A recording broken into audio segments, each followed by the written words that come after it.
Hey guys, welcome back to Music Talk with John. So I listened to another CD in the car, and it was this one here, this 10,000 Maniacs Unplugged. I remember when this came out in the 90s, and I was working at a grocery store, and it played like crazy. The Because the Night played like nobody's business. So I know that song well, and I like that song. I just wasn't into 10,000 Maniacs at the time. I guess they weren't really like on my radar or anything. So this CD came into my possession recently with those CDs that, you know, people gave me and whatever. So I said, yeah, sure, give me this one and let me check it out. So I listened to it, and this one didn't take a second listen. It's a mellower album, calmer, and I don't know if that's because it's unplugged. From what I know of 10,000 Maniacs, they weren't like a rocking band. They were more of a mellow band with a lot of, you know, good instrumentation in it. So I put this on, and right away I knew the first song. These are Days, and I remember that. I remember the original recording of that, and that's another song that would play like crazy at the record store. And I hope this sounds alright. I just realized I don't have my AirPods in, so hopefully this video comes out okay, or I'm going to have to redo it. So I remember that one, and then the second song on here really stuck out to me, Eat for Two, and that's about a mother and who's pregnant. Well, not a mother. Okay, so a woman who's pregnant. So I don't know if she's technically a mother yet, or however you look at it. So a pregnant woman, and she's talking about everything she does for two. She breathes for two. She eats for two. She does all these things. And I just thought it was really, really nice lyrically. And listening to the first time, okay, whatever. Why do I do these videos if I can't talk? So the first song, These Are Days, I liked also because the lyrics, it's just, you know, these are days that we'll remember, you know, those kind of things. Take a second and think about, you know, life. You know, these are the days. And then going into this song about, you know, Eat for Two, the lyrics are really good too. So they're really good lyrics. A lot of the lyrics on this, while I was listening to it, I couldn't understand what she was saying in parts. So I have a feeling I'm missing something. So I did pull up, you know, lyrics on These Are Days, Eat for Two, and then they have Hey Jack Kerouac, which I liked a lot. I'm a Kerouac fan, I guess you could say. I liked his writing. I read On the Road and really liked it. I have an album by him that he did.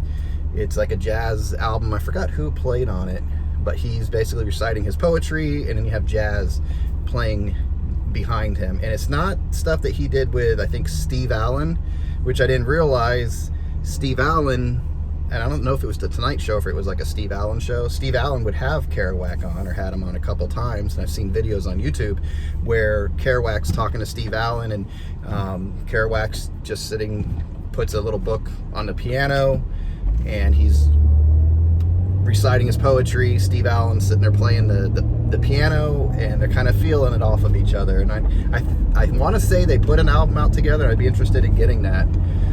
Because it just works. Those two work together. And then I like the Kerouac album that I have. I think it was a Record Store Day, might have been a Record Store Day purchase, but it just worked with him, and how the musicians worked off of him while he recited his poetry.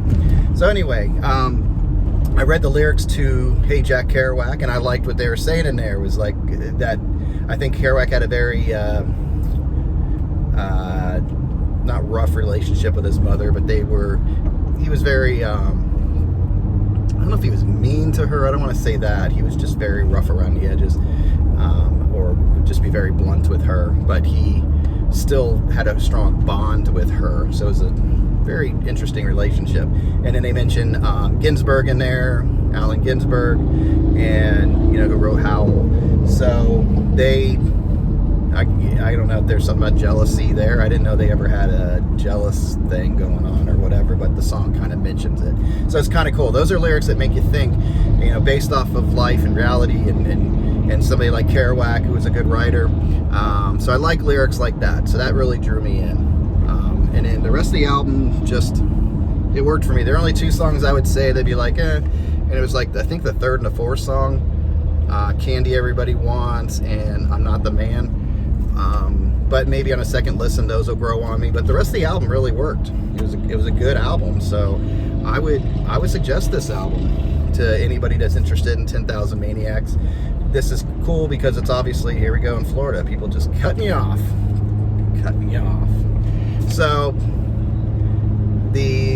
like I said, I would go ahead and recommend this album. Anybody who likes acoustic bass stuff, this is good. This is a nice dinner album you put on, friends are over, and you're just chilling, maybe having a couple drinks or whatever. You can put this on in the background, it sounds good. But it's also a good CD where you can put the headphones on and listen to what she's saying. Because like I said, I'm gonna go back and dive into their music a little bit more and look at the lyrics. So anyway, try to keep these short. And I just wanted to go through this one. So this is a keeper. This one will be staying in my collection. So that's 2 Natalie Merchant albums out of this collection so far. So am I turning into a Natalie Merchant fan? I don't know. You know, I like her voice, so maybe I'm gonna have to check out that what was it, Tiger Lily? That was her big album that she just redid and did it more acoustic style, and maybe check that one out. So anyway, let me know if you guys have anything to say about this album, your history with the album, or if you haven't listened to it or whatever, if you give it a new spin, and I'd like to know what you think about it. So let's do that. So leave your thoughts in the comments below down there, and until next time, I hope you guys are enjoying your music, and you take care. All right, bye.